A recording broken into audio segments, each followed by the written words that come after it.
Sarah, will Lisa be taking minutes tonight? I believe so. Lisa, are you on? Yes, I'm here. All right, Okay. thanks. Sure. What is your new location? We are in the library, but all of the desks are set up where our tables usually are. So the poor janitors have been moving them when we're here. So we are in one of the side rooms so that they don't have to move the whole classroom setup. Makes sense. Yep.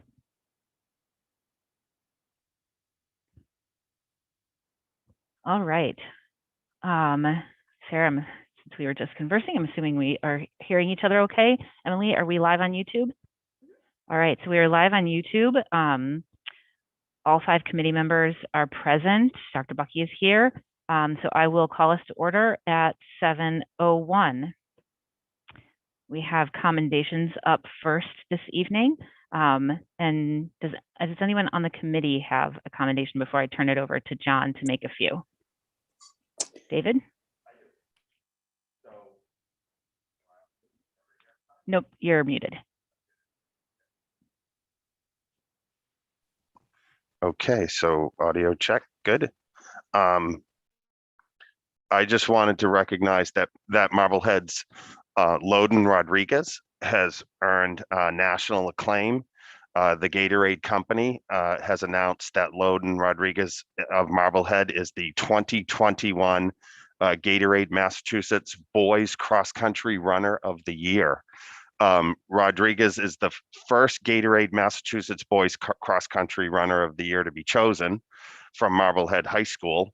The award recognizes not only outstanding athletic excellence, but also standards of academic achievement, exemplary character demonstrated on and off the field, and distinguishes Rodriguez as Massachusetts' best high school cross-country runner. He is now a finalist for the prestigious Gatorade National Boys Cross Country Runner of the Year Award, which is supposed to be announced soon. So congratulations.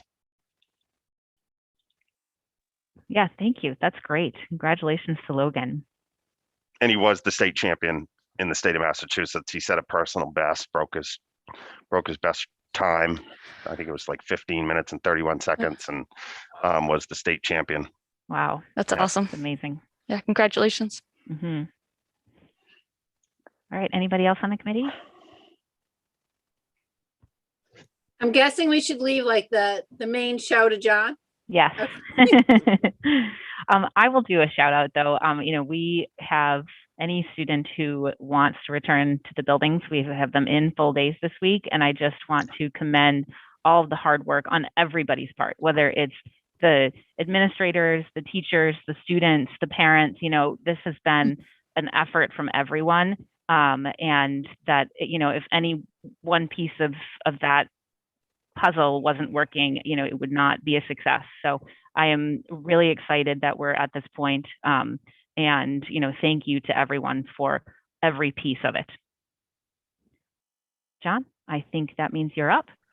Well, I have some wonderful commendations this evening, and so I will start with something that was sent out from my office earlier this week, that our own middle school principal, Matt Fox, has been named the Massachusetts School Administrators Association Middle School Principal of the Year. And if it had been a year earlier, I would have gotten to make that call to Matt. And when you're president of the state association, they tell you one of the best things that you get to do is to make those calls to principals of the year.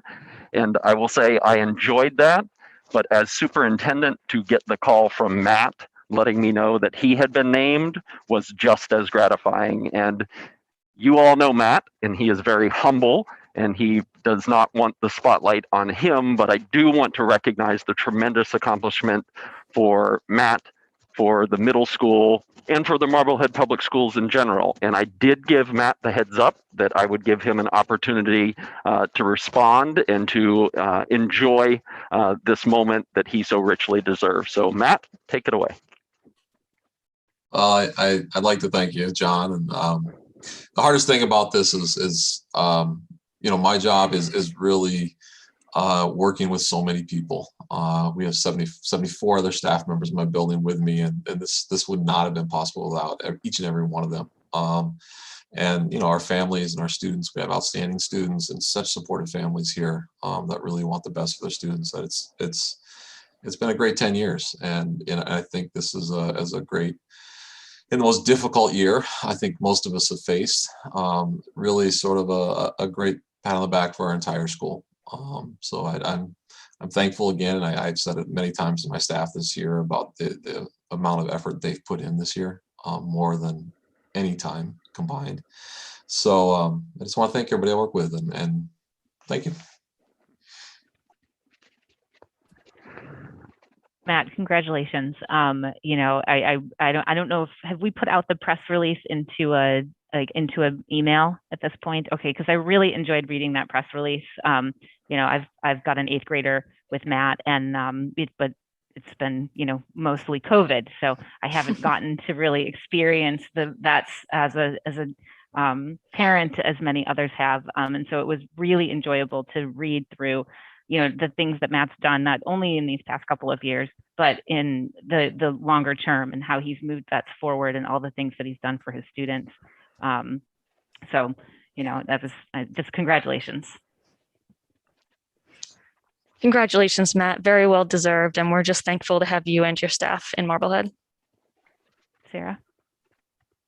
I think Matt's humbleness of how he speaks to receiving this award and shares the award and the glory with his staff speaks to why he received this award. Because that's really the measure of a true leader in my mind. So I just, thank you for everything you do for our students and for the Marblehead community, and we all appreciate you. Absolutely. David? And I had a chance to see Matt on Monday, and a little preview when the news came out, and having had a son who went through vets and graduated 2 years ago, I was commenting on how well the veteran school set him up for high school to be successful. And all of Ryan's friends, and I think that entire grade and class of Ryan's, it was one of the largest classes, to move through. But, the experience at the veteran school was just, I think, one of Ryan's best experiences, and his other classmates. And then, the work that goes on to bridge that gap to get them to the 9th grade in high school with the high school is just tremendous. And so well done. It's long time coming, and you have an outstanding record here in the district, Matt, and we're lucky to have you. Emily? So there's, obviously everyone said so many great things, so I second all of it. And so congratulations, and it's been great working with you on all the SAC this year, and all the different committees where we pop up together. So I can tell just by how you've presented yourself in all of our meetings and everything, what a great person you are. So thank you. Thank you all. All right. And then I would like to thank the Lucretia and Joseph Brown Elementary School Principal Search Committee for their extensive work. And so I will name them and then continue with commendations.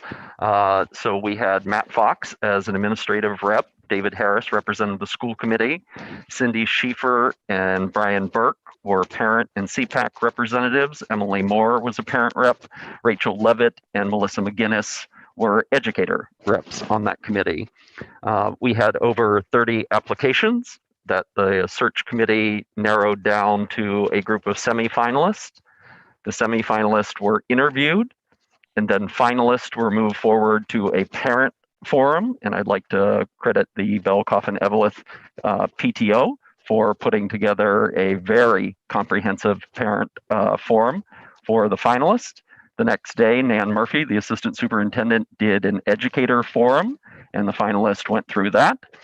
The search committee got back together on Monday, And I am pleased to announce tonight that Dr. Sean Satterfield has been selected to open the Brown Elementary School. I did not give Dr. Satterfield the heads up that I would be announcing that this evening, so I will not be calling on him to respond, but he is the new, but not new, principal of the Brown Elementary School. So I figured the committee would appreciate hearing that, and the official announcement for that will go out tomorrow. Congratulations, Sean. That's awesome, Sean. Congratulations. Congratulations, Sean.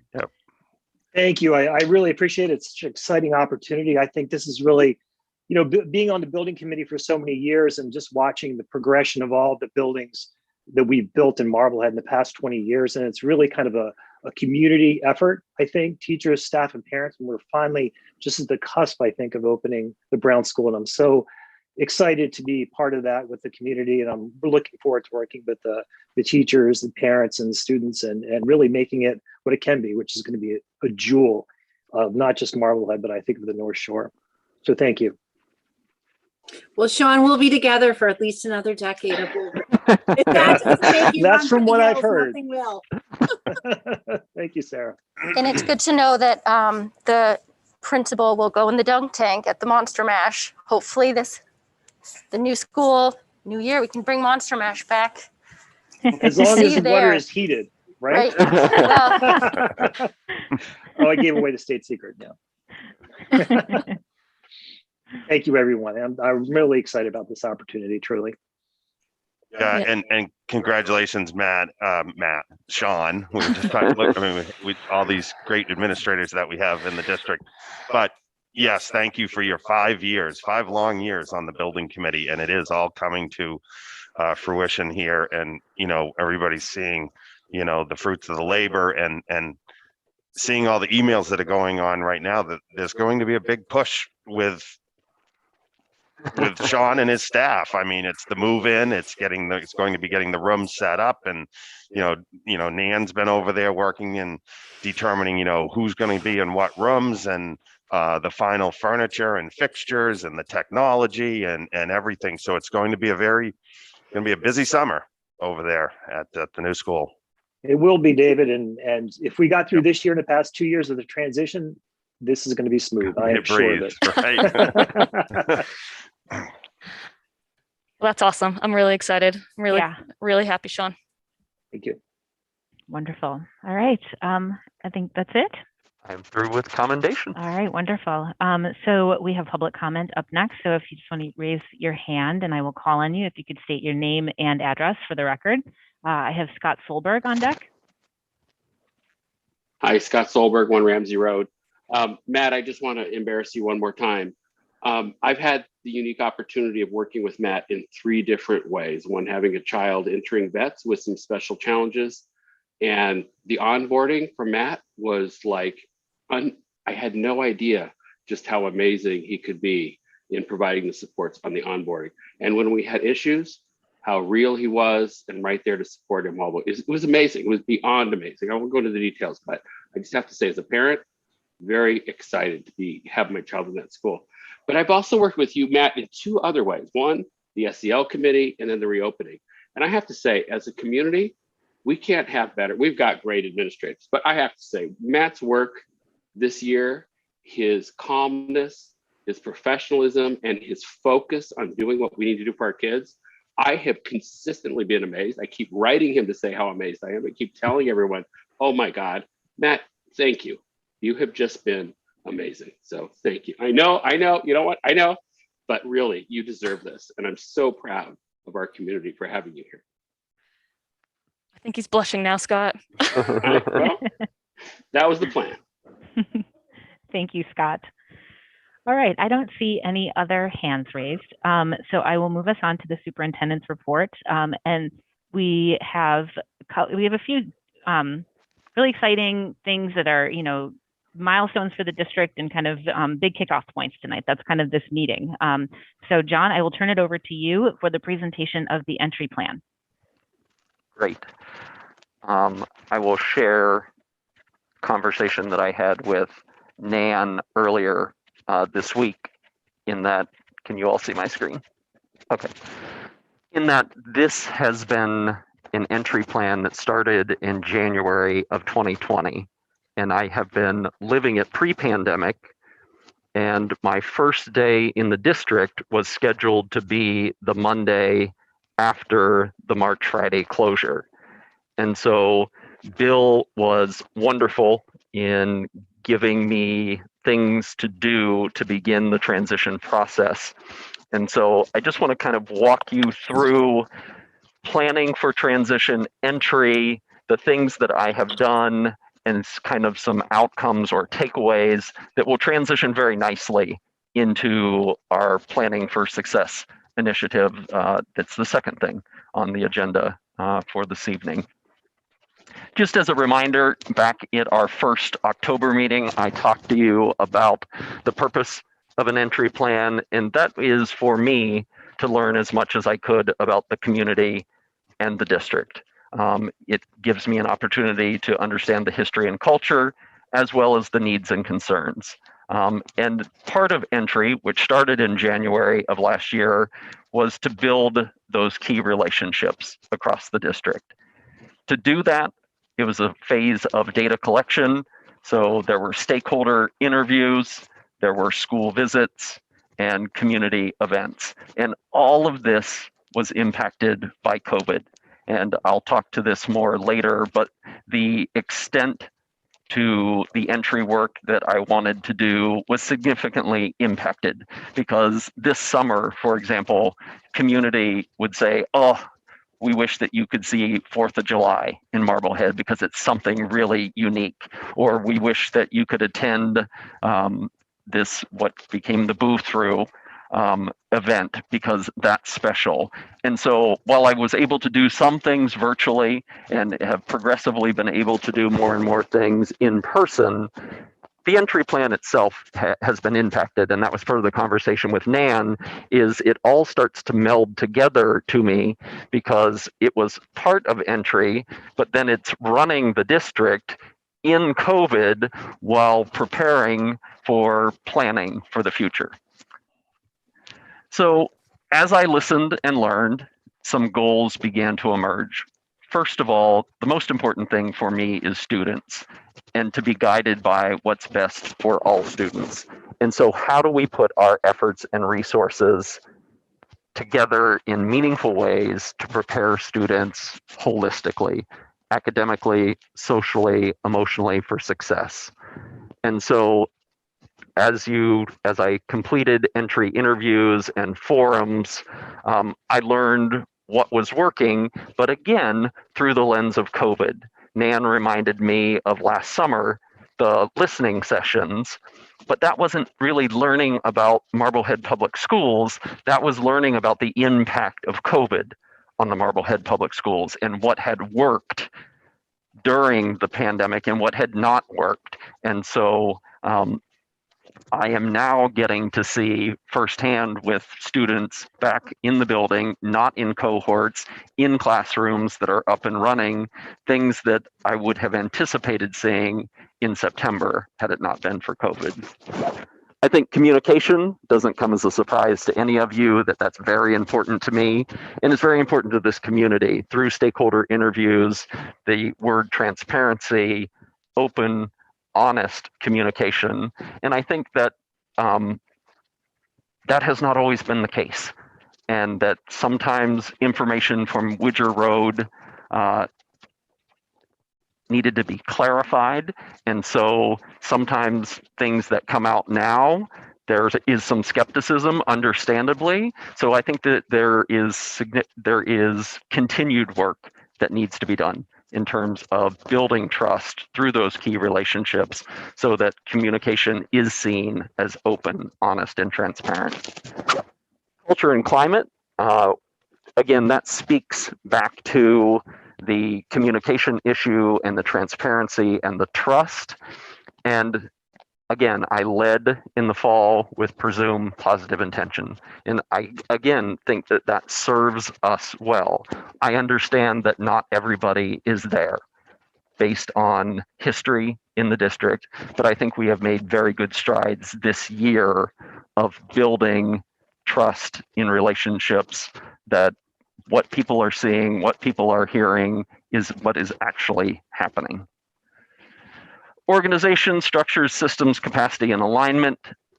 I guess I'm surprised in some ways by the work to be done in this area. And that encompasses technology, curriculum, and again, I'm seeing this through the lens of COVID. But I think we need to, as we look at our structures and our alignment and our systems, do so through a lens of 3 questions. Is it good for all children? And that includes our children with special needs. That includes our Boston students in the METGO program. That includes our honors and advanced placement students. That the decision-making needs to be grounded in what's best for all students. Is it practice and evidence-based and supported through data? We really don't have a robust system here for using data to inform our decision making. And I can see that as we do planning for success as something that we will want to be able to justify decisions for curriculum that will impact budget, that may have impacts on technology, that it's based in the data. And so a good example of that through some analysis that I did is coming in, it was the math curriculum, the math curriculum, the math curriculum. But if you look at our data, there's not a math deficit or there's not a math problem that is immediately transparent. When you begin to dig a little deeper and disaggregate the data by subgroups, then you can see that, yes, maybe some attention to the math curriculum, but that's that evidence-based, data-driven work that needs to be done. And then finally, the budget coming through the budget process, is it fiscally sound and responsible? And again, my lens right now is through COVID. And I am just now getting to see, with classrooms fully open, buildings, operational areas where there could be improvements or enhancements or reconsiderations. And then governance. I think the relationship that I have with the committee is important for being able to undertake all of this work successfully. And so building key relationships and having open, honest, transparent communication with you, where I feel I can celebrate the successes of the district as much as I can talk about the areas where we need to improve and areas where we're not making the mark in a place that's safe.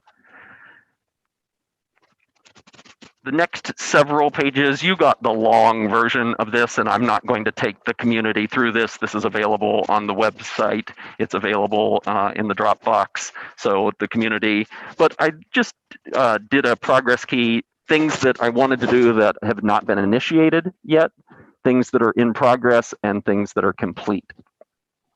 And so for students, I talked about the data analysis that I did, meeting with the leadership team, and Nan questioned me. She said, you listed a lot of things as in progress, and I did that purposefully because I haven't completed them to the level that outside of COVID, I would have been able to do. And so I talked about how we're using data. We don't have a data system yet, so I list that as in progress. Communications, some of the things that we have done. Clearly, I'm proud of the work that we've done, but there's work to be left to do there. The community liaison position didn't make it in the budget, so I'm listing that as not initiated yet. It's not that we've not done that, but it is not funded at this point. So that's a communications piece that I would want to keep an eye on. And Emily mentioned earlier to me that a lot of this entry plan work dovetails nicely into the work that will follow. And so as identified areas for consideration, that doesn't mean that they will become our strategic objectives moving forward, but there is some analysis and root cause work for how they could emerge as priority areas for the district. Culture and climate, again, relationships, building those with the community. Conducting school visits, I'm in schools weekly, I'm in schools regularly, but I list that as in progress because I'm not out in schools as much as I would have been if we weren't attending to COVID-related issues. Structure, systems, capacity, and alignment, you can see we've done a lot of work there. Connect with each school committee member to deepen relationships and broaden perspectives. I list that as both achieved and in progress, and that's not that I don't think that we have deepened relationships or broadened perspectives, but our ability to connect in person and has been impacted. And so, you know, I keep anecdotal information on how often we're able to be in contact, and whether that's phone or in person or meetings or Zooms, and it isn't as much as I would hope that it would be, and that's through no one's fault, but it's just where we have been this year. And then some of our governance work, the building relationships, regular meetings. Sometimes I feel bad for Sarah because I'm not sure that there's a day goes by that we're not in contact over something, whether it's developing the agenda or questions that come up about land use, or there have just been a number of things. So I do want to thank the chair for shouldering many of the questions that come up with a new superintendent in the time of COVID. So how did I come to these conclusions? These were the key questions. I included these in that October 1st school committee meeting, but everyone that I met with, this was the series of questions that I ask. And the last one, who are 3 people you feel I should talk to, was very insightful for me because they recommended people that they felt were leaders in the community or were leaders in the district. And so each interview led to additional interviews. And again, I didn't complete as many as I would have liked to in a traditional entry plan. These are some of those people that I was able to meet with. Everyone from faith leaders as I was developing the calendar this year to the PTOs and the Central Council, Recreation and Park. You see the list there. And so I want to thank those people for the time that they spent in helping acclimate me to the district and to participating in the entry process. So some of my takeaways, observations, hands down, instruction is exemplary in this district. And in the time of COVID, that has been hammered home. Our teachers are the foundations of educational excellence in this district. And that was borne out through school visits, that was borne out through interviews, and that was borne out through participation in events. And they are doing that in spite of some of our opportunities in curriculum, in assessment, in some resources that we need, and certainly technology.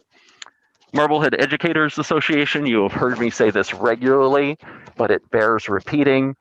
The relationship that MEA has with the administration here is healthy and productive because they're committed to supporting the success of the district and the students. And it is not an us versus them approach, which is all too frequent in other districts.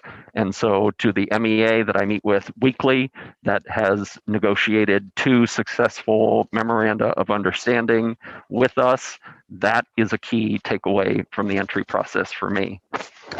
The parents and the families, we are very blessed by the involvement of our parents and families, and I've listed the boosters, friends, CPAC, site councils.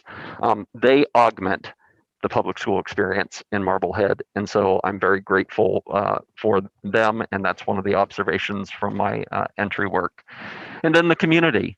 As I list that, somebody stopped by the central office today to drop off a $20,000 check for tents. And so that's the community. And I've heard it over and over and over again. Just ask John, tell us what you need. And that bears itself out. And so I want to thank the community, and that's one of my observations from the entry work. And then facilities. We have gotten our facilities audit back, and there's some work to be done in terms of a master plan. But in terms of our facilities, we're opening a $55 million new school. We have some capital requests that are being funded next year for safety and security, and our buildings are clean and functioning and safe. And so even with that lens of COVID, many districts had to invest tens of thousands, hundreds of thousands of dollars in facilities to put in new windows or HVAC systems or exchanges or boilers or things that Todd talks to me about every week. And my learning curve is very high on those. But we are facilities blessed in this district. Some observations of areas for opportunity. Curriculum. I think in a prior strategic plan, the one that just expired, curriculum was listed. I can anticipate that will roll forward because we don't have a readily accessible scope and sequence of curricula in the district. Anyone should be able to go to our website if something comes up in a class and find, okay, what is the ELA curriculum in grade 3? If there's a question. And so I think that there's work to be done, and we have no better person than Nan Murphy to help us lead that work. Assessment, in terms of the curriculum, the assessment follows. We don't have an assessment system here that helps to inform our curriculum needs. And again, that goes back to instruction. Our teachers are shouldering this in those deficit areas of curriculum and assessment and still doing exemplary work. And big shocker, I'm sure, technology. Our infrastructure issues. Stephen was walking by the office the other day as I was typing this up, and I said, Stephen, I'm trying to come up with another word other than infrastructure because I know that it's not just the hardware and the software. And he said, it's curriculum, John.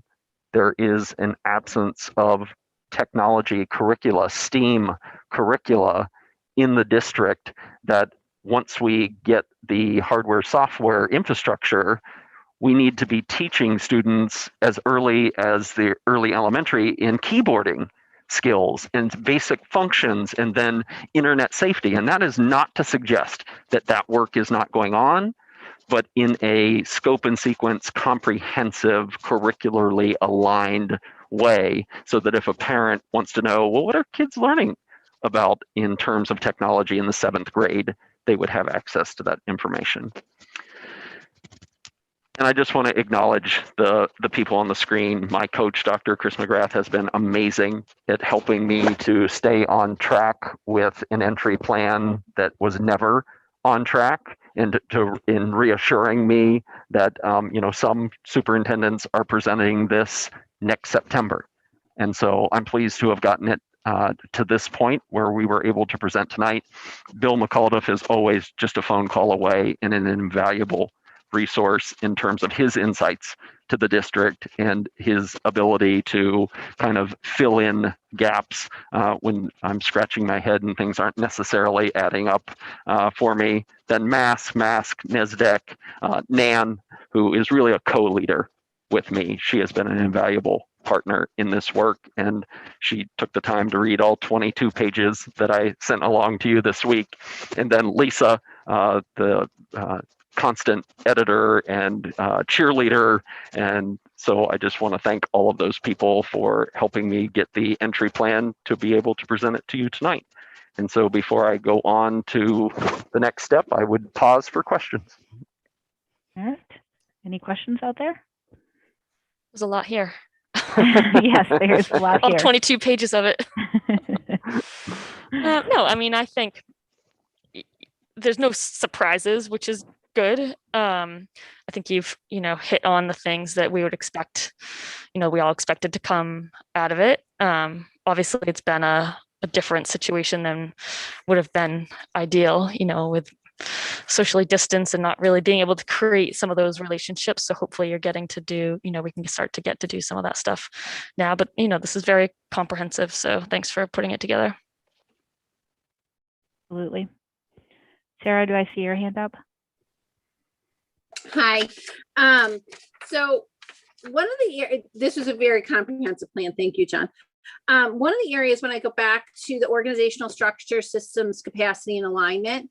And by the way, even though it's in a different section, I'm really happy that you added in that idea of the technology alignment, because that's definitely been a very lacking area for us. And you know, with the ability to do some more STEAM space in some of our schools now, I think that that's going to be exciting. And I know that recently Stevens Old District was recognized for being at the forefront of one of the districts that did that. So I think that we're really lucky that we captured him, and we'll be able to parlay that into that piece. But where you write, is it fiscally sound and responsible? Yep. I would ask, was there a reason why we didn't go with, is it fiscally supported? Because I'm worried that the way it reads, it's if it's good for students, if it's best practices, but it doesn't work into our, like, then I would think it's how do we then fund it? Not if we can't fund it, how do we move on? Mhm. You know what I mean? Just that tweak I would think about. And then the only other thing is this new school, I just wanted, because I know someone in the public will say we went over budget. It's $54 million. Okay. We did not go over budget. We're totally, David will tell you, tight on our budget. We're doing good.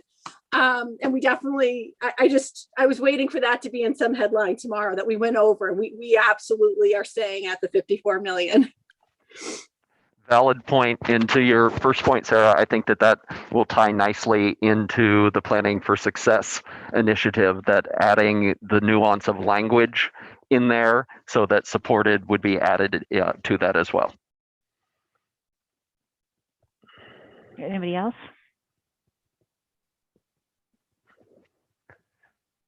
I'll move ahead if you're ready. Yeah, I think, I mean, this was very thorough. You know, it was, it was nice to read through, and nice work. Yeah, and I I want to thank you, certainly, as you indicated, the pandemic has changed, what would have been, I think, a very different year for you, but you pivoted and adapted along with everybody else, Dr. Bucky, and I really appreciate all that you've done in that area. I would like to recognize your MASS mentor that's been out there behind the curtain, I'm sure, working with you, and thank Bill McCaldiff for being a phone call away, and all of the staff that have the administrative staff that I know have been very supportive of your entry into the district. So thanks to those people that have helped you along through this process. And for me, the last piece is dear good people of Marblehead, I think those Friday emails just say so much. They're informative, they're positive, they're helpful, and open, and so I really hope that maybe they don't have, like you said, they don't have to be every week, but they have been, and you do a great job, and so thank you for that. That's because that's never happened from Woodger Road either, so thank you. Appreciate that. Sometimes they're even inspirational. Exactly. I think they're always inspirational. Oh, There's always yes. some kind of positive. Well, spoiler alert, tomorrow may be a little heavy because I'm doing reflection. Now that we've reached the destination, what lessons have we learned? As we look back, what are our takeaways? And so it's not meant to be the Sermon on the Mount, but it is meant to tie into the last one about reflection. Thanks for the spoiler. The thing I forgot to say, John, is I appreciate that you kept your goals and your statements the same, despite us being in COVID and how COVID affected those. Because I viewed that kind of like when anybody's going through the IEP process in the last year, they're told, we're writing this as if COVID didn't exist. And if we're not meeting a goal because of COVID, it is okay to say the reason for not meeting this goal is COVID, but we still keep it there and kind of note that. So I'm really happy to see that even though you're not able to complete some of these goals because the way you'd like because of COVID, you're still being, accountable to them, and then just marking where that's, with an asterisk or whatever, however you'll proceed. But I'm happy to see that they're still being carried ahead. Yeah, that's a great point, Sarah. Can I just say one thing real quick? So I'll just add on that this information is great. I remember when I went in for my meeting with you about it, and it's so interesting to see from that point at the beginning of the year to see what came out of it and all the work that you've done and have it all together is really great. And there's so much good information to help us move forward, which I will let you segue that into your next part. Or whatever. Great. Before I segue, I just want to tie back to something that David said. I think I would be remiss not to recognize the central office team. And there was, as you read in the preamble to the entry plan, there's been tremendous turnover. And we have gems in Eric Oxford at Special Services, Emily Dean in English Language Learners and Supporting Special Services. You've heard me rave about Michelle Cresta in the business office. Nan is exceptional. Todd in facilities, and I certainly don't want to forget anyone, but the team at Widger Road works well together, cares for one another, which I think is important, and is really doing some exceptional work to move the district forward. So I appreciate you giving that nod to the central office staff, David. All right, strategic planning, no. Yes. So planning for success is a department initiative, and I intentionally crossed out strategic planning because everyone has a horrible image of what strategic planning is, because most of us have participated in a strategic planning initiative process, and it conjures up a shelf document that you make into a lovely trifold glossy brochure, but no one really it's not really an organic living document. So planning for success is a DESE initiative, and it's designed to be flexible and customizable, which I think the good people of Marblehead will appreciate because it fits the unique needs of each district. And so Nan and I could lead this. I could lead a strategic planning, but the department has trained facilitators, and I want to be part of the work. And I don't want to do a planning for success initiative or a strategic plan that becomes Dr. Bucky's plan. This is John's plan. These were John's goals. That it is something that the community feels that they had voice and ownership in. And so the planning for success process allows us to structure the process according to the needs of our district in our current context. So part of it is connecting to our existing leadership team.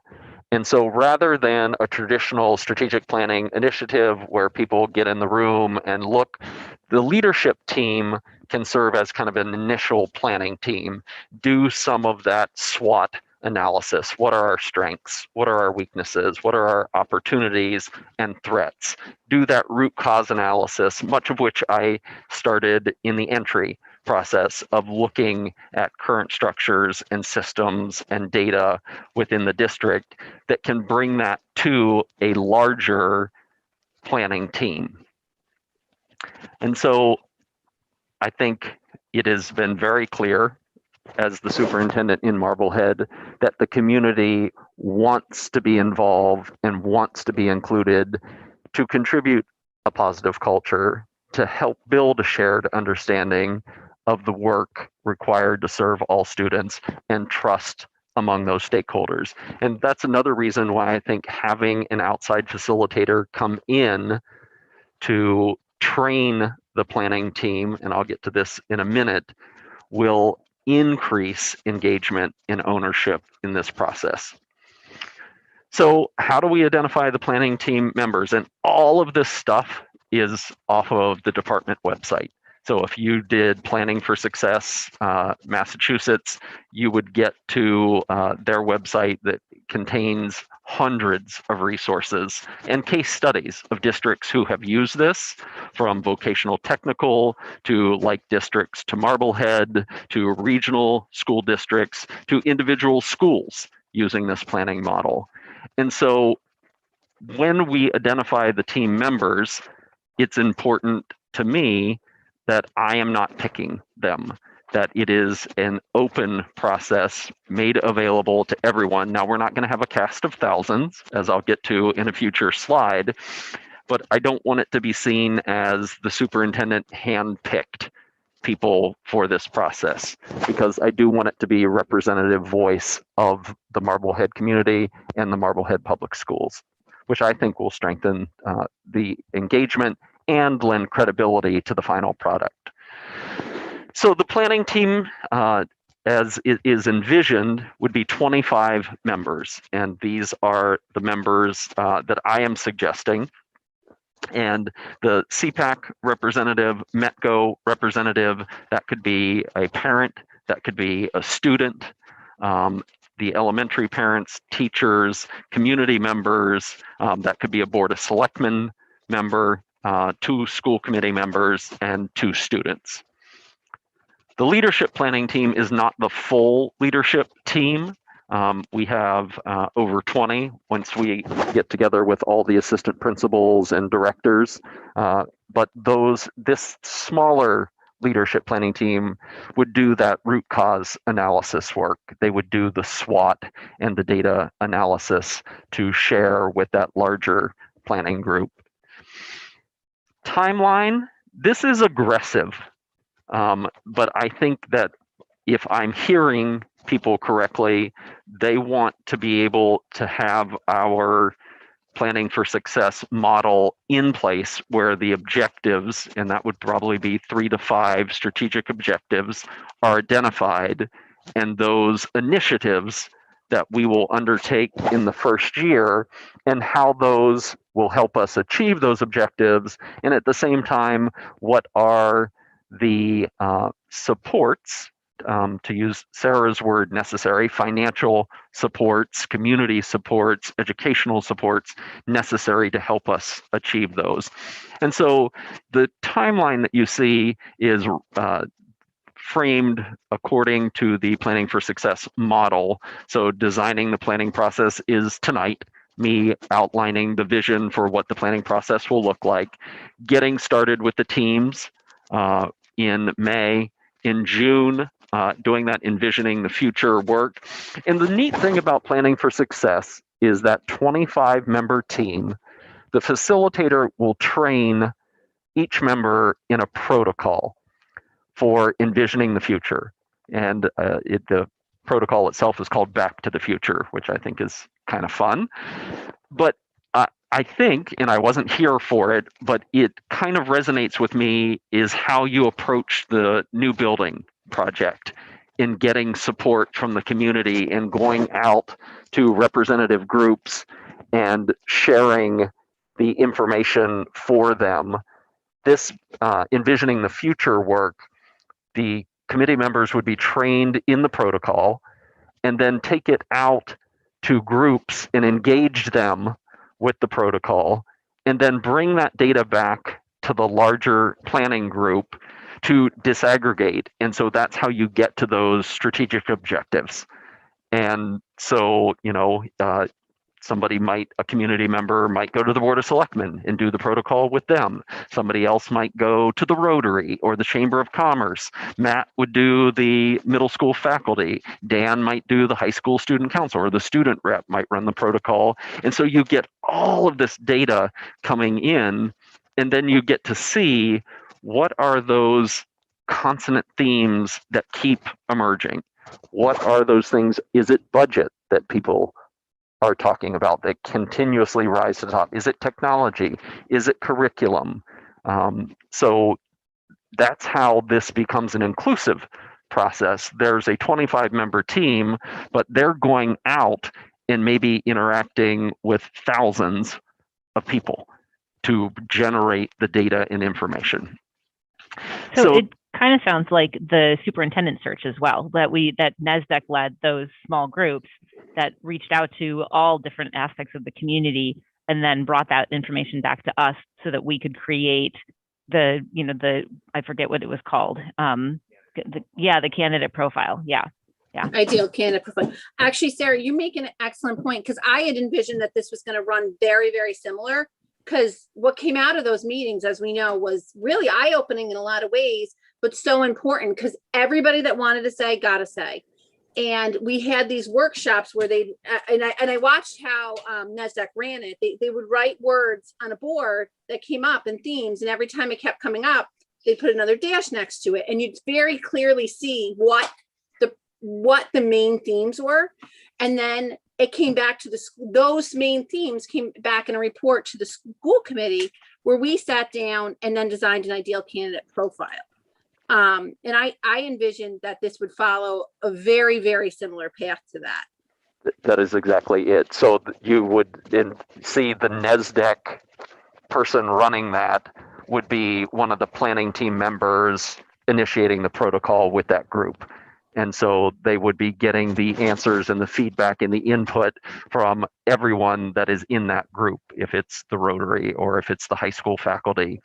And then they bring that back to the 25-member planning team, who take all of these data points and share with one another and say, look, this group is saying this, and that group is saying the same thing, and the third group is saying something similar. So you see the timeline, the dates. The planning sessions are 2.5 hours, and the facilitator made a great point that at the end of the day, people are exhausted. And she has found that she doesn't get as much out of the sessions for the planning team if they're done late in the afternoon or in the evening. So she wants them to be done during the workday. And so 2.5 hours, she says, is about the maximum that people can put into, because this is a lot of process and information. And so we'll be doing them in person at the high school, and you can see the planning team and the large planning team. And so if people are interested in participating, I'm asking that they're able to attend those 4 dates, the 18th, the 10th, the 17th, and the 25th. I will have this in the weekly update tomorrow, the Google form, and people can put themselves in the appropriate category if they're a middle school teacher or an elementary school parent. And then I'm asking that those applications, that Google form, is submitted by Monday, May 10th at 9 o'clock. You know me, I'm the last person to ask for an additional meeting, but in my desire for this to be open and transparent, if there are 9 elementary school parents that put in to participate in that large planning team, I think similar to the superintendent search process, that we would have a meeting just for the purpose of drawing the names out of a hat, or selecting those 2 if there are 9, or if there are 7 community members, picking those 2, so that it isn't the superintendent or the leadership team or the school committee task with doing that. And I'm certainly open to your feedback. That's my thinking at this time on that. And there you have planning for success. All right. Meg?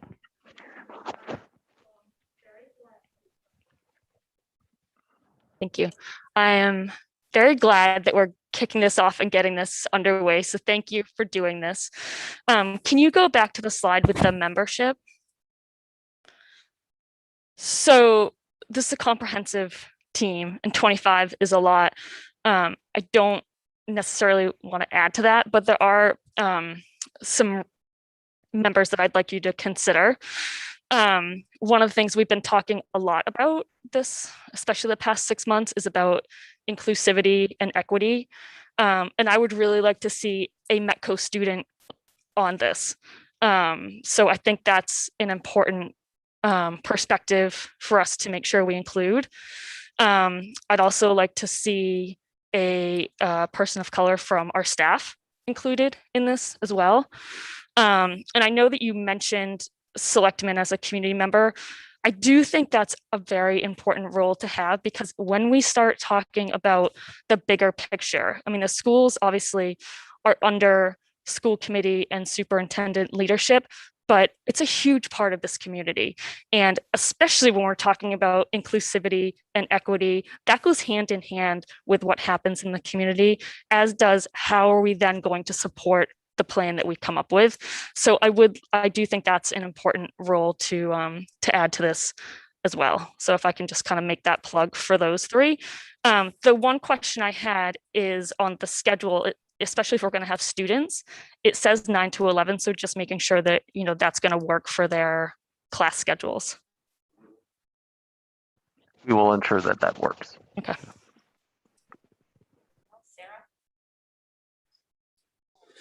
So first of all, my understanding after reviewing the DESE website and everything else and all the different information is the strategic plan is something that really falls under the purview and on the shoulders of the school committee in collaboration with the superintendent. And when I said I envisioned this kind of like the superintendent search, I envisioned that we would go to all of these groups and get lots and lots of feedback, but that the actual strategic plan needs to be owned by the school committee as per our responsibilities for Mass General Law. That's my understanding, that the development includes all these people, the feedback includes all these people, but that boiling down would be very reflexive of how we got to the ideal candidate profile, being very respectful and representative of all these community members' feedback, but that the school committee needs to do this. That's been my understanding, at least. And then one thing that did jump out to me was the requirement that the people be in person. I think given our restrictions with COVID, that's really eliminates and excludes people, including speech teachers, community members, students that may have a medical reason for doing things virtually. And so in the spirit of being inclusive, as Megan said, I think that we need to allow people the opportunity to attend if they need to that way. Absolutely, that they would be part of the process, but not part of the planning team, in that we would host Zoom I can imagine that people would host Zoom forums for them to be able to be part of the protocol. But in terms of synthesizing the data, I'm not sure how that could be done incorporating people via Zoom. That is why I put the parameter of in-person in place, because having just participated in tonight as a prime example, we have people in Zoom and we have people in person. And so sharing those data points and making sure that the person at home has the information, I'm not sure how organic the conversations could be. And we identified the theater at the high school where you could have people spaced out. And then if we need to move to a cafeteria or the field house for smaller groups to get together, just as this group is socially distanced. And so that's my thinking around that, Sarah. I think with the technology of the OWL cams and the fact that, you know, communities are hiring superintendents virtually and doing everything we did in a superintendent search virtually successfully, I don't see it as a limitation personally. And that is a concern for me. Sarah, if you look back at, it was in the Dropbox tonight, it was a PowerPoint that Dorothy had given to us, I believe, over the summer when we went through that.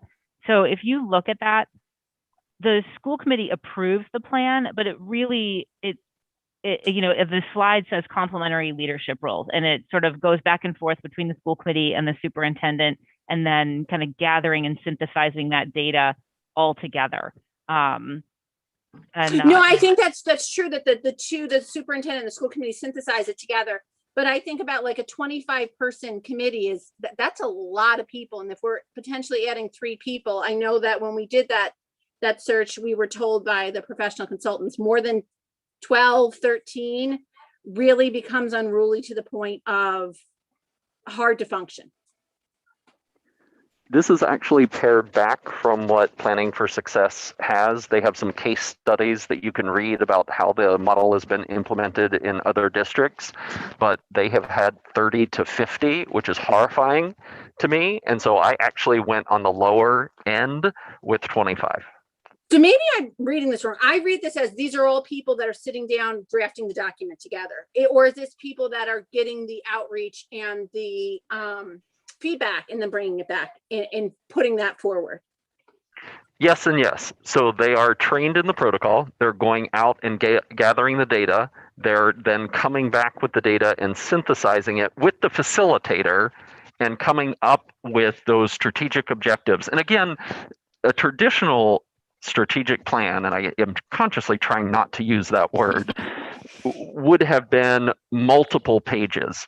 And the final document now with a Planning for Success is maybe the front and back of a sheet of typing paper, or three, a front and back.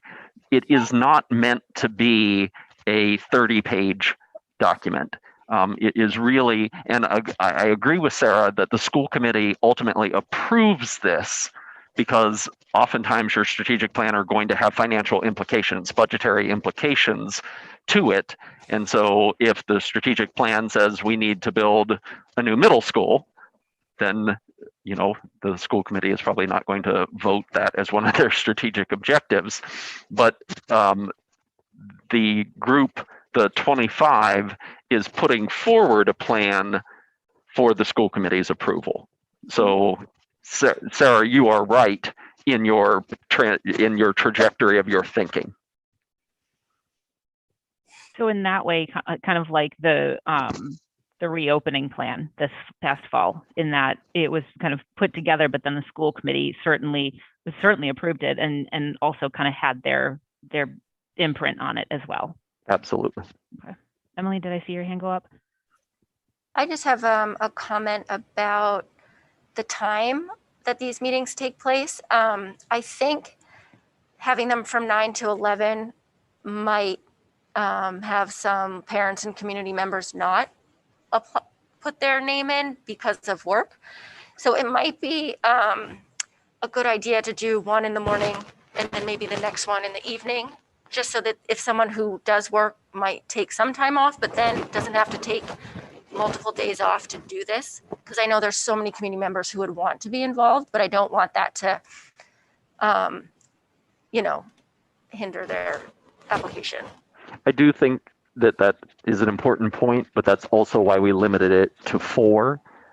Some districts will undertake this as a September launch and run it through the academic year for implementation in the following year. I have approached it with a little more aggressive timeline, because that is what I'm hearing from the community here, that in the absence of a plan that expired in 2020 and we're in 2021, we don't really want to go 2 full years without a document, a guidance document, if you will, again, trying not to say strategic plan, that will shape the trajectory of the district. I think that you're correct that time is of the essence. We've clearly identified that there's a lack of comfort with, developing what our, a potential override needs-based budget would be without this. Yep. So I think we need to be able to hit the ground running in preparation for that. And we'll need this. Well, I love that it's not 30 pages, it's going to be 2. I wonder if we need to do a little bit more, because we are going to have to kind of use this as a framework for that. And we want to make sure that there's enough detail in it without getting to, 15, 30 pages, obviously, that we can successfully use this document as our launch for developing that. And not only our launch, but also our backup of here, this is why we need this, and really our evidence, if you will. I think that's helpful, Sarah. And again, the Planning for Success website, DESE, has example plans of how I was in a district where they did planning for success, and the final project ended up being 25 pages. And so although you start with great intentions of it being this more narrow, it is an organic process that fits the context of your current district. But there are case studies of districts who have done this and how they went about doing it, as well as exemplar documents from different districts. And I can certainly share those with you from Weston that put together a great, I think Reading is in the midst of this process. I know the facilitator that we'll be working with is currently working with Foxborough on theirs. And again, it is not a cookie cutter approach to the planning. It is very customizable to your district in its context. Can I just, so I didn't mean the timeline of the project. I meant the actual time. Because if you have students who work, they're not going to take work off to come do this. And we want their feedback. There's 9 community members and we want to open it to everybody. So if you just say one's in the morning, one's in the evening, you might get more people who. I agree with Emily completely. So that's what I meant about the timing of it's the actual meetings, because there's 2 in June, and that's 2 days off of work, 2 half. I don't know. I'm just saying to be more accommodating to our community members. And from experience, what I can say is, even though we had evening meetings, if we provided people food, it was amazing how much they like pepped up and kept going. Yes. What some food and some cookies from Richard did was like pretty amazing during that. And we had some late nights. It sounds like that was coming from the facilitator that you've been working with. So maybe you can check in with, I think you said her. Just ask her. But I also would just want to second or third at this point, I'm not sure, what Sarah said about sort of, agreeing with the fact that we do want to get this moving along, that time is of the essence, that this clearly, we talked multiple times about it within the budget piece of, overrides and such. So I think that this is definitely a good way for us to be going. Anybody else? All set? All How right. are we going to facilitate the decision of who the school committee members are? Because I really think that obviously needs to happen in a discussion in an open meeting. Mm-hmm. And I am very, very interested in being a member of this team. And I would hope that we can kind of share the wealth. I know Megan and Sarah got to participate in the reopening committee and got to do some nice work there, digging in with the team. And I'm hoping that maybe the other 3 of us kind of have a chance to dig in a little bit on this aspect. Okay. Yeah. I think maybe we put this on for next week's agenda as a discussion, and then, I don't know, do you guys think we need a vote on this too? Would that be helpful? Just for agenda planning surface. I mean, if it comes down to that, maybe there's just 2 people that want to participate. Mm-hmm. All right. I mean, I'll withdraw for consideration just right now, given, the finishing of the school project will be my focus between now and August. So you don't have a lot of extra time in the morning to donate to this, David? Right. No, not at all. So, right. I'll leave it to the 4 of you to, but yeah, if we need to take a vote. Okay.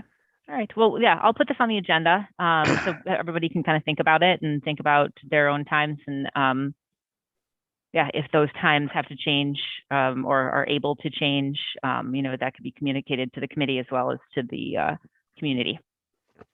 I'm just going to say it because it will make me feel better, but I have been very deliberate for this to be an inclusive process. So no part of this was designed to eliminate anyone or to keep it out of reach. And so I'll take your feedback to the consultant that we're going to partner with at DESE and share the suggestions from tonight's meeting. But the timeline, the times, all of that were meant to increase in inclusivity, not to exclude anyone. Yeah, and I think that's a really important point because, like I said earlier, this isn't, yes, it's a school initiative, but it's the whole community is impacted by this. So we want to make sure that the whole community, teacher, staff, and, community at large has the opportunity to weigh in. So thank you. The other thing, John, that I think is probably a factor is I know coverage has been an incredibly hard hurdle this year with lack of subs. So where we're going to need to cover those teachers for all those mornings, if we split morning, evening, that might help on that end of it too, because I don't see a lot of subs coming up in the next 2 weeks. All right, so I'll be sure to add that for next Thursday. All right, so that moves us on to our final agenda item. So the discussion of the superintendent evaluation process. So everybody got a few things in the Dropbox on this evening. So I talked with Dorothy late last week just to kind of make sure that I had everything in my head correct. So we'll be using John's goals as the basis for our evaluation, and those were in the Dropbox again this evening. So then there were two other documents, the indicator rubric and then the summative report. So the indicator rubric is the form that Dorothy actually sent that to me, and it walks you through the standards and the criteria, and so you can use it as a helpful guide and kind of, you know, what that criteria is actually asking you to evaluate on. The summative report is what should be printed out and then turned into whoever the compiling designee is, that will kind of take each individual evaluation and compile them into one evaluation. I also emailed at some point, hopefully everybody got that. I emailed the link from the DESE website with helpful videos for the process. They were all like 5 to 7 minutes long or so, so that it did a nice job on walking through just kind of some of the theory around it and why it's there and how it got there and how to do it well and sort of how it turns out. So also, I believe this was emailed, and it's these sheets, Sarah. So this is the summative report. So this is the one that gets printed.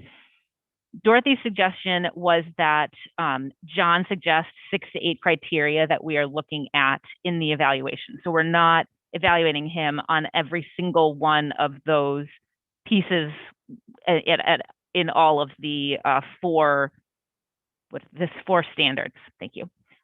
So he has recommended, and they were highlighted in that email, the 6 to 8 criteria that within the standards, and there's at least one in every standard that we use to look at his goals and how they pertain to those things. So I just want to make sure that everybody is in agreement on those criteria as well, so that as we move into the next phase, that we're all sort of on the same page as to what we're going to be using. So on the standard 1, it was 1D. Standard 2 was 2A and 2E. Standard 3 was 3B and 3C. And then standard 4 was 4A and 4E. Did anybody have any issues with any of those? I had some questions on a few things. Okay. So in going to page 3 there, it says superintendents must identify one, or at least one student learning goal, one professional practice goal, and 2 to 4 district improvement goals. The way it's outlined here, we have 1 student learning goal, 3 professional practice goals, and only 1 district improvement goal. So I was worried we weren't meeting that minimum of 2 to 4 district improvement goals. Are you referring back to John's goals that we've been working off of? Yeah, and the description, yeah. Okay. And actually, I think some of those, the goal stays the same, but I just wonder if, like, for example, budget, instead of being a professional practice goal, if that just becomes a district improvement goal, so that we're meeting that requirement. It's still the same goal, but it's just looked at somewhat through a different lens. Yes. Yes, exactly. And so, if when you go through those videos, and I needed to clarify this a little bit with Dorothy, and I would suggest, if anybody needs any clarification, to just reach out to Dorothy as well. That because it talks a little bit about strategic plan within there. It talks about the school committee goals. And she said, because if everybody remembers, she sort of helped us along with our school committee goals and has obviously talked to us quite a few times about these things, that really in the way that we set it up this year, with, you know, a new superintendent coming in during COVID without a strategic plan and having to kind of, instead of jumping on that immediately, having to, you know, wait for it till now, that using the goals that he has set up is the appropriate way to do it this year. So, you know, even if it doesn't fit exactly neatly into all of this, that it's okay, that he set up those goals. We've monitored those goals all year, and that's what we're basing this off of. Okay. In future years, you know, it'll sort of, again, those videos sort of talk about, I think it was his first one, sort of talks about how the kind of they build, like it builds on itself, so that it kind of becomes a little bit more streamlined as committees do this with their superintendent, and the goals sort of either continue forward and get enhanced, and then that as we look through it next year, we'll sort of have John assign some of these criteria at the beginning of it, so that he, as he's going through things during the year, is kind of giving us a heads up of like, hey, you know, this is where this is hitting on this goal and this evaluation criteria. Yeah, I think that was a great point that was made in those videos. And I wonder if, and I've seen it at times where John has, you know, put on the bottom that this is work, or maybe it's not always been listed, but he has said at times, you know, referenced his goals at different times. I wonder, so there's less work, like, you know, Dorothy talks about in the videos, by the way, it was like such a trip seeing her in the video, but Dorothy talks about in the videos how it's better if it's done kind of all year. So there's just that kind of formality at the end. So I wonder if we start now kind of backtracking, going through some of our presentations and kind of John just tagging, you know, this one speaks to, as what do they call it, evidence to 2-A. And so we can start kind of that correlation more sooner rather than later. And I think it will make it more fluid. And if, you know, the PowerPoint that John just did, if we can if he, you know, for us can link these specific standards that he feels are being addressed by each of those items. And if we move, as we move forward, we make them, we list them as evidence as we go. I think it would be helpful for us. And one of the superintendents, I think maybe it was the one in Franklin, I could be wrong, talked about how it was, you know, this was an evaluation filled out by the school committee, as is our duty, but by linking those, it's kind of like the community's coming along for the evaluation and they're getting to see it and getting the buy-in. And I think that that's really good, but I also think it speaks to one of his goals. So it's, you know, a double benefit. There was one of these, I'm trying to figure out which one it was, because I didn't write it down when I looked at it earlier, but it talked about timely supervision and staff alignment. While we're evaluating that, I know one of the pieces of evidence they talked about, and I think they used the word evidence, I know it sounds severe, but that they talked about is giving forth evaluations that are redacted for privacy reasons, but so that we can see how you do an evaluation. But would we be able to also do like a blind survey of some of the staff, kind of, so we can get, I know in evaluations, one of the new movements the last few years has been what's called like the 360 evaluation, where you kind of get it from all involved parties. And you know, studies have shown it's really helpful for identifying success and areas of growth. So I didn't know if there was a way we could kind of implement that as we move through as well. Sure. This is, again, the value of my coach, Chris McGrath, and the new superintendent's induction program. I just received back a 360 evaluation from the leadership team here, where 16 members of the team evaluated me on various criteria, and I'm very happy to turn that over to the committee for the basis of my evaluation. Great. Chris, I see you on. Did you want to say something? I'm not supposed to talk, but I will say to you, I have the honor and the privilege of working very closely with Claire Abbott from DESE on treating the focused indicators for this year in light of the context in which we've been working in what I would characterize, folks, as a less is more. Sarah, what you're articulating is something that is important for the superintendent to do on an ongoing basis through his report, to connect the dot to say, this report is connected to this particular goal. We tomorrow, your superintendent, another superintendent, and I will meet and we'll look at what is the practical way to, in a meaningful way, acknowledge what people have done this year. But we cannot really engineer the full system. So I would encourage you to take a less is more. You're launching with the superintendent's aggressive timeline.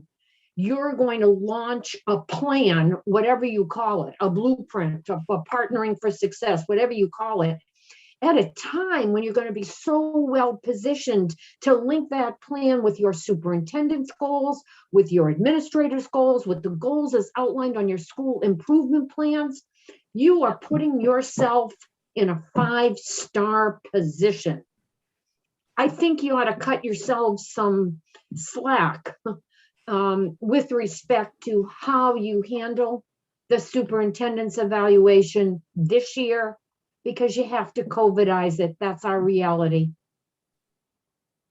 Chris, do you know if they're giving any guidance, or if at any point you could meet with us and give us some guidance on the best ways to make those tweaks, so that where many of us are new at this, so that we're not tweaking in the wrong area, that because we don't want to take away information that John really wants, because he uses this, you know, for future growth and to move forward. But do you know if they're going to give some guidance on the best places, like they did for power standards, if you will? You know, where do you have to hit? Where isn't so important? In November of 2019, Dorothy and Claire Abbott from the department co-led a great session for school committee superintendent on the superintendent's evaluation. I would not come to you without Dorothy, but happy, very happy to do that. And I talk to Dorothy all the time. You guys talk to Dorothy all the time. And if it's acceptable to the superintendent, happy to do that. My best thinking, and this is from Dorothy, is if you have a subcommittee, great. If you don't have a subcommittee to work out the nuts and bolts, I would strongly recommend that. Thank you, Chris. That's great. I personally would love to hear from you guys. So I don't know how everyone else feels, but thank you so much. Happy to do it. Thank you, Chris. Emily, did you have? Okay. All right. So let's see. So tonight, so it sounds like everybody is okay with the criteria that John is suggesting, that we kind of take that and move that forward in what we're looking at. Okay. So then our next hurdle would be to pick a designee to compile the information once we've individually gotten it together. So I need to follow up with Dorothy a little bit more, because when we first talked, I took it as it should really be one person. Otherwise, you're kind of in the subcommittee territory of posting and, you know, kind of putting all of the individual thoughts out there. I also want to ask Dorothy if, similar to the superintendent search, if each of our individual papers are also sort of public information, and just kind of go through that. Chris, you're shaking your head. They are. Okay. Absolutely. Okay. So that's good to know for everybody. And Sarah, my understanding is so our individual papers get sent in as the supporting backup with the compiled one, but I'm not I think it's helpful for people to know if that's what's going to happen. Right. Yeah, John's shaking his head, so I'm going to go with him on this, that yes, that's what we'll do. So I was hoping to turn this around relatively quickly. So I was hoping that we pick a designee this evening, or if we want to, we can pick two. My thoughts were one, and that person would then work with Lisa offline to put everything together. And then at next Thursday's meeting, we would turn these in to whoever that designee is. And then at the third Thursday's meeting in May, we would go over the evaluation and make it public. Sarah, is that too tight of a timeline, considering that John's got to provide us some back? I mean, it definitely will be a bridge because of COVID, but some backup. I think that might be a little aggressive. And my understanding was, from what Dorothy had said in both the video and to us, that they took away the timelines that used to be the April, May to align with elections, and now have slid them to be at the end of the school year, I think, with the mandated turn-in date of August 1. Oh, wow. Okay. I was thinking it was June. But I don't know why I'm thinking that. So how long do you need to turn around some of the backup stuff? Well, I have the evaluation that was completed by the leadership team, and then I've been maintaining evidence, which is the right word for it, in attainment for my goals, and writing the narratives for the power indicators or the indicators. I don't need much turnaround time for that. Okay. So does the committee feel like they want more time then to go through it, and then the designee would get less time to compile it? I would like a little more time, because I think it's probably realistically going to be a few days before John gets this to us. And I don't want to feel like I'm turning around a thoughtful report. And one of the biggest absolutely duties we have in like 48 hours, I want to be able to give it the time it deserves. Sure. So let's pick a date so that everybody is on the same page as to when we get these back. I still think it's reasonable to put the evaluation out at the third Thursday meeting of May. Feel free to push back on that if anybody has any other concerns. And then what if we did, is it the 13th, I think, would be the second Tuesday or the second Thursday? Or the Not 14th? To keep dragging Chris into our meeting, but what is am I right that August 1 is the due date? I have not heard August 1. I'm happy to check that out. School committee elections tend to govern the process of the timeline for the evaluation, and certainly the timeline for the superintendent's submission of his or her goals. You have folks conducting elections in November, April, May. That really influences the process. Okay. I had thought that in that thing, Dorothy said that they'd moved away from that and moved more towards trying to give the superintendent the full year, so that like they have the full, as close to the full year as possible to accomplish their goals. So I think, given that our elections are mid-June, we should probably keep it before that. Again, what do other people think? Well, the elections, I think, are the 22nd, which is the end of the school year anyway. So, I mean, it doesn't matter to me if it's the third week in May or the first week in June, but I think we should get it done before the end of the school year, personally. If we need a little bit more time, then maybe we just, it would be the June 3rd then, if we pushed it back a week. I mean, I don't think that's a big deal. No, that's not a big deal. Yeah. Because we meet, the June 3rd and June 17th? That sounds right. Yes. Right, but you were aiming for May 20th, right, Sarah? Yeah. Gold? Let me pull up my calendar. Which is the 3rd. So if we that would be the 3rd. Yeah. So just push it back to, we'll review in the public meeting on June 3rd, and then that gives more time for everybody to review John's materials and type stuff up, and it doesn't kind of put too much onerousness on whoever's going to be the designee. Okay, so we want to say that the that the paperwork is due back to the designee by the 20th? Yeah. Okay, Okay, and then and- we'll go over it on the 3rd on June 3rd. And then John, what would be a good date for us to say that we hope to receive all the documentation? Like, is it fair to say May 10th, or do you want to do it sooner or later? Just so we have all the dates laid out. I am totally flexible. If people feel like they want 2 weeks lead time, then, I'll back up from the dates that you select this evening. So I'm very open. So should we say the 6th is a week from today?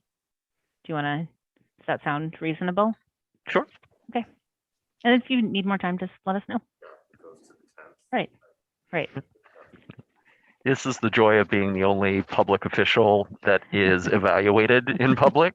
That I seem loath to give you parameters by which I'm going to get information to you. So I will defer to the committee on what you need and want from me. All right. But Well, we'll shoot for seriously, John, this has been a tough year. Like, if you needed a few extra days, I don't think any of us are going to give you pushback.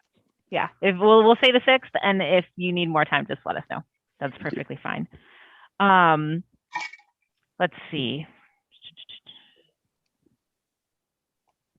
So I guess that we just need to pick a designee then. I'm happy to do it, but I don't need to do it. So I think it would be good if we did have the subcommittee, because I think then, then there's, I don't know. I like the idea of it being a subcommittee. thoughts from others? I don't care. I mean, personally, I think it's a little bit of overkill, but I don't care. I mean, we're all going to see everything anyway, right? So really what that person or persons is doing is taking the information, typing it up, and distributing it. So personally, I think that's probably might even be harder to do with 2 people, but that was the other thing that I was going to note too. So at the whatever meeting we just chose for the sheets to be due to the designee, the 20th, that the designee come to the committee with, just a short summary on how they intend to pull the data and summarize it and compile it, so that everybody leaves that meeting understanding what that person or persons are going to do. Yeah, one of the things they talked about in those videos, and the other information that's on the DESE website, is there's kind of 3 ways to do it. Some people, I think this is the one that Dorothy talked about, is that there's one big outlier. You generally kind of go with the most typical norm, unless everyone's kind of everywhere. And then my understanding is the goal is to incorporate some of the narrative from every member. Not on every item, obviously, but that every member's voice is heard at some point. Yes. Yep. And that's that piece because that was from Dorothy of having the designee outline how they plan to approach things, that so that if there is an outlier voice, that comment kind of gets taken in as sort of a way to say, generally the committee, you get a, proficient, but one area of improvement was suggested as blah, blah, blah, blah, blah. Okay. Yeah. I don't know. I guess I still am going to default to, just for sort of ease, and because all of these documents are public anyways, that we just pick one designee. But it's certainly not a hill I'm going to die on.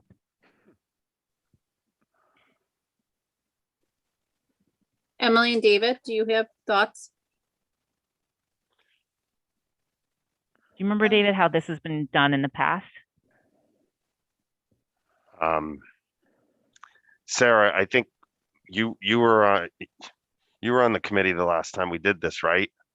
No, you're the only one. Sarah, I was the only one with Jen and Meredith. So I looked back on how it was done just in the minutes.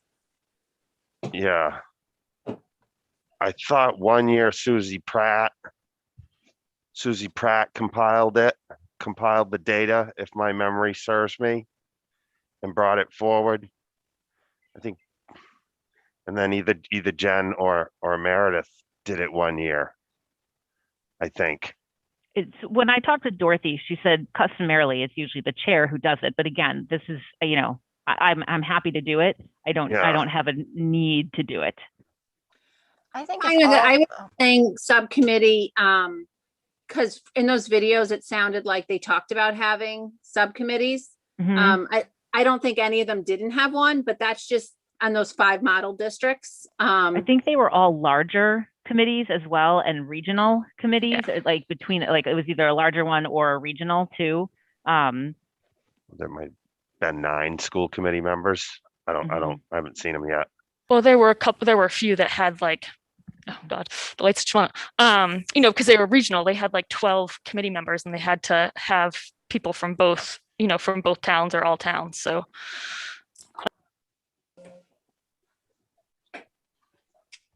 All right, so then why don't you do that? And then what will like all this go online like our packets do? No. Your mic's still off. I can hear you via John's, I think, though.